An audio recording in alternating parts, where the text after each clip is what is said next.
pessoal, sejam bem-vindos a mais um vídeo do canal. E hoje nós vamos ver um pouquinho do conteúdo de eletrostática. Por que eu estou dizendo um pouquinho? Porque esse conteúdo ele é bem extenso, tem vários tópicos que a gente pode abordar. Então hoje a gente vai ver o início e alguns tópicos que eu considero os mais importantes quando estamos falando de provas anteriores. Então vamos lá.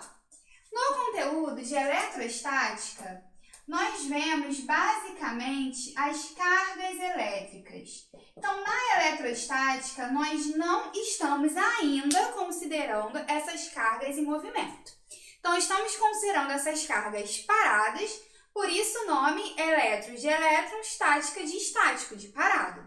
E a gente vai analisar essas cargas em repouso. Então, primeira coisa, como calculamos carga elétrica?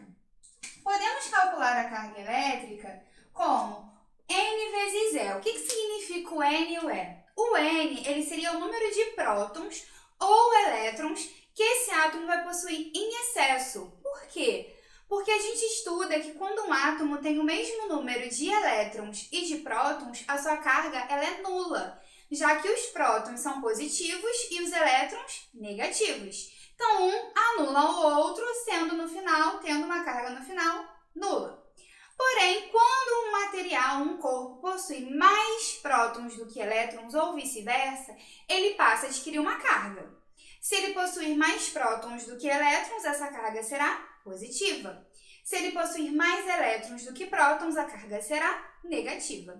E esse N vai indicar essa quantidade, enquanto E é a carga elementar, ou seja, a carga de um próton ou de um elétron, que equivale a 1,6 vezes 10 a menos 19, beleza? E aí, o que a gente tem, então, na eletrostática? Depois de a gente estudar a definição de carga elétrica, nós estudamos a lei de Coulomb, que é uma das principais que a prova da IAR gosta de colocar. Então, a lei de Coulomb traz pra gente como calcular uma força eletrostática, uma força elétrica. E aí as provas gostam de colocar porque é possível a gente relacionar essa força elétrica com tudo que a gente vê de dinâmica, com outras forças, ou para que o aluno pratique como achar a força resultante. Então, devido a esses outros pedacinhos que a prova pode misturar, né, a lei de Coulomb é muito cobrada. E o que essa lei de Coulomb diz pra gente? Essa lei de Coulomb, ela traz uma equação para a gente calcular a força elétrica. Lembrando que essa força elétrica, eletrostática, ela é uma força de interação. Então, a gente calcula quando nós temos duas cargas, ok? Então, nós temos o K, que é uma constante, sempre vale 9 vezes 10 a 9. E nós temos Q1 e Q2 e a distância ao quadrado. Então, o que eu sempre observo dos alunos, muitos alunos esquecem de elevar a distância ao quadrado. Então, a gente precisa lembrar que aqui na fórmula ela está elevada ao quadrado.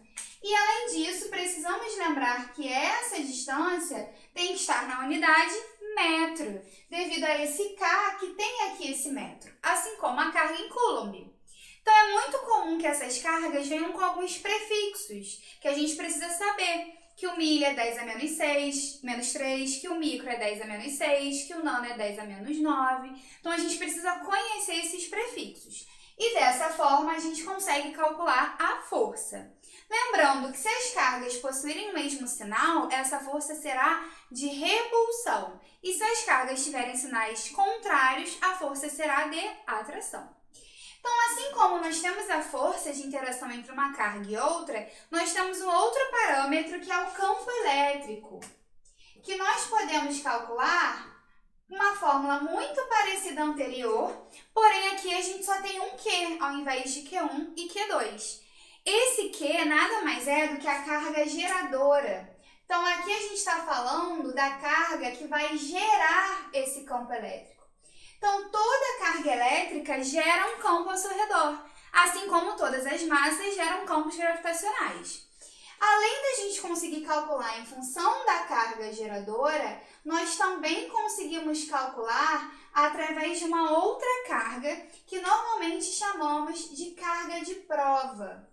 Essa carga de prova ela é uma carga que a gente colocaria numa região e ela provaria que existe uma outra carga gerando um campo elétrico, já que aqui a gente teria uma força elétrica. Essa carga não ficaria em repouso. Ela sofreria atração ou repulsão, dependendo do seu sinal e do sinal da carga geradora. Então, aqui nós temos alguns pontos muito importantes da prova de ar, tanto a lei de Coulomb quanto a equação do campo elétrico, beleza? No próximo vídeo a gente aborda mais alguns detalhes sobre isso e mais alguns parâmetros da eletrostática.